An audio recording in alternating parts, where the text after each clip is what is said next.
kesederhanaan, keteladanan Bung Hatta, apakah itu salah satu dari sekian banyak alasan mengapa Anda, Ibu Nathalie Subagio, Dewan Pengurus Bung Hatta Anti Corruption Award, membuat penghargaan?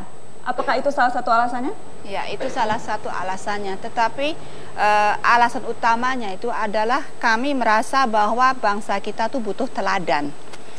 Kami merasa bahwa kita butuh harapan. Perkumpulan Bung Hatta Anti Corruption Award itu didirikan sekitar tahun 2003. Pada waktu itu kan korupsi baru diangkat. Nah, kami tidak mau terjerumus berpikir bahwa bangsa Indonesia itu hanya bangsa yang korup, semua orang korup, tidak ada orang yang bersih. Nah, oleh karena itu kami mempunyai gagasan untuk mengadakan award, penghargaan bagi mereka-mereka yang bisa meneladani cara hidup, nilai-nilai yang diajarkan Bung Hatta kepada putri-putrinya maupun kepada bangsa. Nah, itulah motivasi terutama, karena kami ingin, kami itu percaya bahwa bangsa ini bangsa yang baik, banyak orang yang baik dan bagus dan tidak semuanya korup, supaya kita tidak terjebak. Dan salah seorang yang ketika itu mendapatkan Bung Hatta Anti Corruption Award pada tahun 2004 adalah dosen di Universitas Andalas, pengamat hukum, pakar hukum tata negara, Bung Saldi Isra. Selamat malam Bung Saldi, terima kasih sudah hadir. Anda memaknai apa ketika Anda mendapatkan Bung Hatta Anti Corruption Award? Itu maknanya apa untuk Anda? Saya ketika dihubungi oleh salah seorang panitia, Mas Bambang Wijoyanto ketika itu, bahwa saya dinominasikan untuk dapat Bung Hatta Award, saya berpikir keras, apakah saya orang yang layak diberikan anugerah dengan simbol Bung Hatta? Bagi saya dan juga bagi banyak orang di Indonesia dan mayoritas orang di Indonesia menganggap Hatta itu adalah contoh bagaimana hidup sederhana, bagaimana orang bisa membedakan antara ranah privat dengan ranah publik.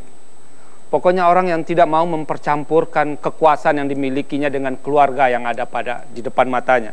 Tadi cerita-cerita itu kan membuktikan kepada kita, dengan kekuasaan besar, Hatta tidak pernah jadi orang kaya sebetulnya. Kaya dalam pengertian uang. Nah, kalau itu diberikan kepada saya, apakah saya cukup mampu menyandangnya dalam waktu yang sangat lama? Dan itu jadi pertimbangan. Tapi kata Mas Bambang kepada saya, ini sudah diputuskan dan karena Anda dan teman-teman di Sumatera Barat berhasil mengangkat isu korupsi di level lokal ke level nasional. Dan itu kemudian menjadi contoh untuk banyak daerah bagaimana civil society bergerak di daerah untuk mengungkap kasus korupsi. Dan saya tidak punya pilihan lain kecuali menerima itu dengan segala macam konsekuensi yang mungkin bisa saya terima. Itu satu hal yang begitu menginspirasi, tetapi kalau kita bicara Bung Hatta ada banyak aspek dari sosok sang proklamator. Salah satunya kita lihat cuplikan yang berikut ini. Van mijn geloof en neef nog van mijn grootvader, een gewoon handelaar in bosproducten, wordt hij opgepakt en gestuurd naar Padang. Ik heb hem nog zien voorbij gaan. Voor mijn huis was toen liep de spoorweg. Nu nog, mijn huis bestaat niet meer. Toen zat ik een brugje te zitten en dan zien we hem nog voorbij rijden naar Padang. En dat is mijn eerste ervaring.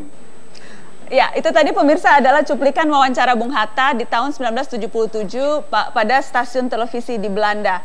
Bercerita tentang pengalamannya melihat pamannya yang ditangkap dan disiksa dan membuat ia begitu benci pada kolonialisme. Saya ingin ke Mas Boni Triana, seorang sejarawan.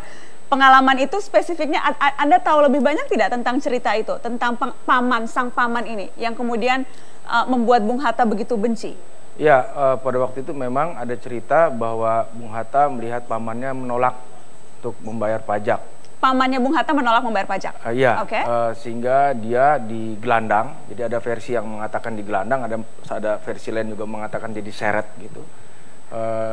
Dan pengalaman itu membekas pada diri Bung Hatta dan satu pengalaman yang sangat personal dalam memandang kolonialisme itu sendiri. Menurut dia kolonialisme itu sebuah sebuah sistem yang harus dilawan. Jadi kesadaran itu muncul perlahan-lahan pada diri Bung Hatta sejak pengalaman personal dia melihat pamannya, kemudian pergaulan dia, kemudian yang lebih penting lagi adalah pembacaan dia terhadap berbagai macam literatur dan pergaulan dia tentu saja. Jadi orang seperti Bung Hatta ini pada zamannya orang yang sangat kosmopolitan. Selain tentu saja dia produk dari pendidikan Eropa yang sangat rasional dan juga egaliter ya, seperti demikian. Kosmopolitan ya Bung Hatta, Anda gambarkan kosmopolitan? Ya, menurut saya seperti itu karena dia bergaul dengan berbagai macam pemikiran. Dari mulai kiri sampai yang kanan dia pelajari, dari mulai Marx sampai dengan Islam dia pelajari. Dia orang yang sangat terbuka dengan berbagai macam pemikiran. Jadi tak aneh kalau mas kawinnya alam pemikiran Yunani.